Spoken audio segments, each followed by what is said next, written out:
नमस्कार मित्रांनो, स्वागत आहे तुमचं पुन्हा एका नवीन व्हिडिओमध्ये. मित्रांनो, डीमार्ट हे भारतातील एक अत्यंत लोकप्रिय रिटेल स्टोअर आहे. इथे सर्व प्रकारच्या वस्तू एकाच छताखाली अत्यंत कमी किमतीमध्ये मिळतात.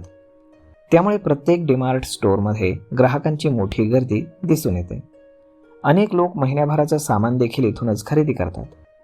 दूध, डाळी, तेल, साबण, कपडे, चप्पल अशा रोजच्या वापरातील अनेक वस्तू इथे सहज उपलब्ध असतात. मात्र रोजच्या वापरातील काही महत्त्वाच्या वस्तू डीमार्ट स्टोअरमध्ये विकल्या जात नाहीत.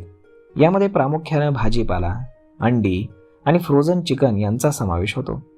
याशिवाय मोठ्या इलेक्ट्रॉनिक वस्तू देखील इथे विक्रीसाठी ठेवल्या जात नाहीत. तर आता जाणून घेऊयात की असं का. तर सर्वात आधी भाजीपाला हा नाशवंत पदार्थ आहे. तो लवकर खराब होतो. स्टोअरमध्ये भाजीपाला विक्रीसाठी ठेवल्यास त्याची फ्रेशनेस टिकवणं त्यांच्यासाठी कठीण होईल. भाजीपाला खराब झाल्यास ग्राहकांच्या तक्रारी येऊ लागतील आणि म्हणून डीमार्ट स्टोअरमध्ये भाजीपाला विकला जात नाही. त्यानंतर अंडी आणि फ्रोझन चिकनही नाशवंत आहे. अंडी ग्राहकांच्या हातून फुटू शकतात, तर फ्रोझन चिकन योग्य पद्धतीने ठेवलं नाही तर दुर्गंधी पसरू शकते. या कारणांमुळे अंडी आणि फ्रोझन चिकन देखील डीमार्ट स्टोअरमध्ये विकलं जात नाही.